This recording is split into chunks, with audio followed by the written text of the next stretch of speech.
Dogs are awesome. I mean, literally, just a smile on a dog's face has the ability to light your heart up. And I've even come up with an equation for this, just how awesome they are. Take anything, any situation that there is. Fire a dog in there, and it's going to become awesome. For instance, mud. It's not awesome. But now you put a dog into that situation, and you have awesome. And the best part is that science backs up just how awesome dogs are. Harvard University recently conducted a study and found that just by owning a dog, it not only does it have the ability to make you happy, but it can make you healthier. Just petting your dog has the ability to lower your blood pressure, lower your heart rate, make you calmer and more mindful. Owning a dog has those who are isolated within their homes getting out more interactive, interacting within their communities. I've even come up with an equation thinking and showing that dogs have the ability to grow our communities. For instance, take a look at Jack. Jack never really got out much, stayed at home a lot. That wasn't until he got a puppy. And then Jack was forced to get out and walk his puppy. Here is where Jack meets Jill. Jill falls in love with Jack's puppy. 1 year later, they have a baby, community growth. And 41% of North Americans today actually have a dog. Now, as awesome as dogs are, sadly, they're flawed, according to science. You see, dogs today aren't living that long, not as long as they should, and they're dying very young. And when we ask the questions why, these animals are leading in some pretty scary statistics. And we have to start looking around the world at these statistics. We know that in the last 5 years in the United Kingdom, diabetes is up 900% when it comes to the dog. In North America, the obesity epidemic is up 60%. These animals are plagued with obesity, and that statistic continues to climb. And the worst one, the most staggering statistic of all, the one that is decimating our pets all over the planet, is cancer. 1 in 2 dogs today will succumb to cancer.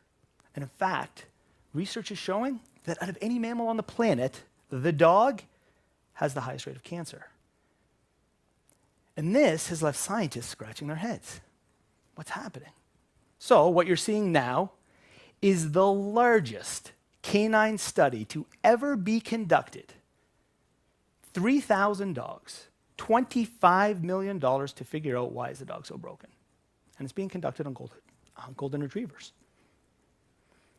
So we have to ask the question, what is going on? Now, according to Dr. Lappin, who's involved in the study, he said that when he graduated from vet school in the 70s, dogs used to live to be 17.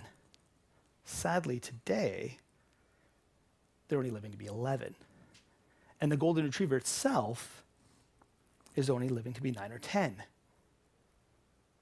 So what is it? What are these factors that are plaguing us with cancer? Well, I'll tell you, when the Broad Institute conducted an extensive study with cancer, they found mind-blowing information. Literally every human had his jaw on the ground when the research came out. And it showed that although 10% of cancer is genetic, 90% are the results of lifestyle and environmental factors, the things that are around us. And so if we want to dig deeper into that 90%, let's remove the 10% for a second. You can't change your dog's genes if you went and you adopted your dog from a shelter. So what's in that 90%? Well, if we were to fire it into like a cancer pie and we were to remove slices, what is research telling us? What's causing all this cancer? Stress, obesity, infection, sedentary lifestyle, lack of exercise, and toxins and pollution. But it leaves us with this giant piece to the puzzle, that big piece right there. And what is it you're seeing? It's diet. And according to science, this is the most important piece that we're not focusing on. In fact, after multiple studies, 30 to 40% of all cancers can be prevented by simply implementing dietary changes. 40% of cancer can be prevented by food. In 2013, my dog Sammy was diagnosed with cancer. And so I knew I needed to do everything I could in my power to figure out how and why this happened. I burnt through routers, Ethernet cords, researching day in and day out, trying to figure out how was I going to stop this disease from progressing in her body. And when research pointed to me that 40% of cancer was in the diet, I knew that's where I had to start. So I set out on a worldwide journey, traveling around the world looking for answers. And today, I'm going to share with you my journey. But before I do, there's a very important word that we all need to understand. And that word's called nutrigenomics. And nutrigenomics is the new science between the correlation of diet and how it affects our DNA. For example, let's say you were handed a whole bunch of lousy genes. Your parents, their parents, their parents, there was cancer in that whole family. You have the ability to keep those genes off by putting good functional foods in your body. But then you go and you start putting things in your body that aren't so good. You have the ability to spark those genes on. And you're creating disease. And I knew that there was going to be a correlation between nutrigenomics and my dog. And so my journey started. And as a blogger today, I go to information to the World Wide Web, a digital community's largest interactive database where all the information in the world is there. And for me, it seemed pretty evident where I was going to go. I wanted to know what are the oldest dogs in the world were eating. Logically, these dogs were bulletproofing themselves from cancer, so what were they doing? So I started to travel and I started to research. And I found dogs on all different parts of the continent that were living in their teens and in their 20s until a viral post that literally broke the internet. And it was discovered that the oldest dog in the world was discovered in Australia.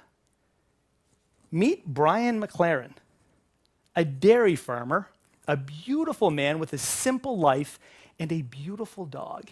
And he had no idea that his 30-year Kelpie, 30-year-old dog, was going to be a world record holder for the oldest dog in the world. So this is where I had to start. I needed to talk to this man. Oh my gosh, Brian, tell me, what were you feeding your pet? Now, he told me that there were a couple factors here when he was feeding Maggie. For instance, he wasn't feeding her a lot. Calorie restriction. He said some days the dogs wouldn't eat. She was self-fasting. And then exercise came into the equation. I told him here in North America, people like to go outside after work and walk the dog around the block for 20 minutes. Or they've got that wonderful giant fence in the yard and just let the dog go run in the yard. And he laughed at me. And he said to me, my dog on average gets 9 kilometers of exercise a day. She follows me around while I'm driving around in the tractor. And so when it came to her diet, please share it with me, he told me, look, every day I share with her a giant glass of raw-fed grass milk that comes straight from the cow. And then at night, sometimes she sneaks around after there's a cattle birth and she starts eating cattle placenta. It's not going to be bottled. But then he also told me that he was adding some unconventional things into her bowl that he believes increased her longevity. So I had to know. But before I share that, I knew I needed more data. And what you're seeing here is the longest observational study to date. A 30-year study that shows the correlation between diet, cancer, and longevity, held on almost 7,000 animals. And heading the study was a Norwegian researcher named Thomas Sandberg. And so I got in contact with Thomas. And this beautiful man was willing to share 16 years already into the project of his data that I'm going to share with you today. And so what you're looking at is a researcher's graph, terribly cluttered, very hard to figure out. So I've kind of done a little bit of modification and we can zoom into it. Now what you're looking here at the green region, all those 8.5s, these are specific breeds, and this one primarily is a Great Dane. Great Danes only live to be about 8.5 on average. Great Danes eating an average dog food diet. Now the blue section is the extension of life when there was a diet modification. The blue section is almost doubling the animal's life when the pet owner changed the diet for the dog.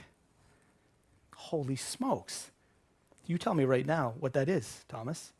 And Thomas said, you know what? What's even more important is that we're seeing lower incidence of cancer in these animals.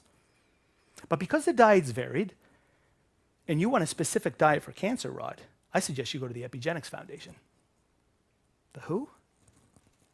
The Epigenetics Foundation is a world-leading foundation that is funding studies in the research between cancer, diet, lifestyle, longevity, all the things that I was just talking to you about.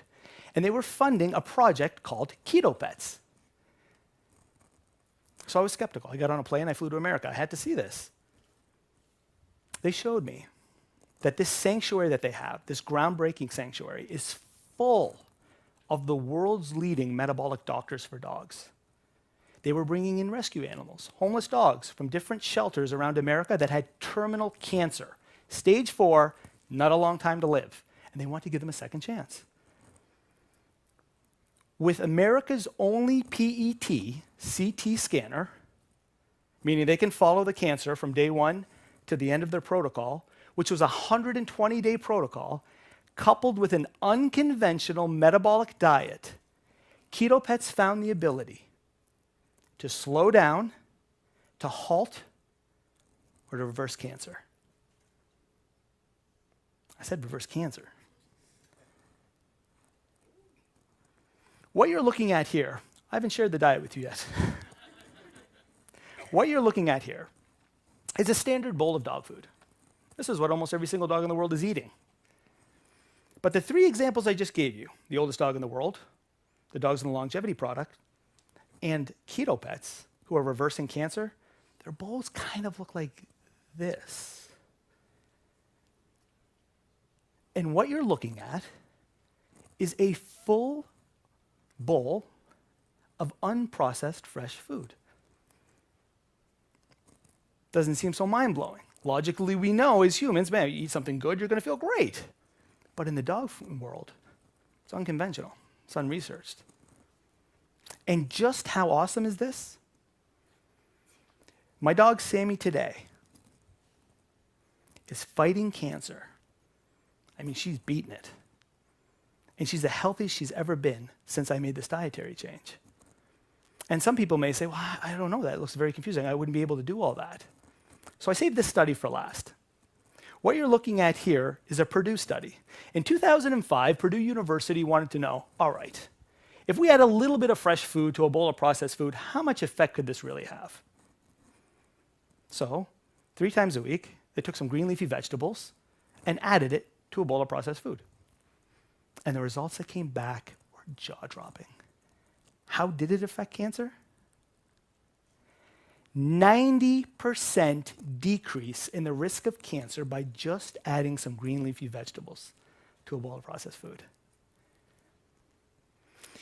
Today, we bring these animals into our homes. We domesticate them. We bring them into our communities. We tell them, we want you to be able to understand our language. We want you to be able to behave the way that we tell you how to behave. We want you to adapt to our lifestyle if we get out or we sit at home. But more importantly, we don't give them a choice when it comes to their diets. We pick what we deem as nutritious and we put it into that bowl. And we say to them, you have 2 choices. You either eat what's in that bowl or you're not eating. Today, with the way the cancer epidemic is going, in you guys and in our beautiful pets, it's showing no signs of slowing down. There has never been more of an important time than right now to research exactly what you guys are putting into your pets' bowls.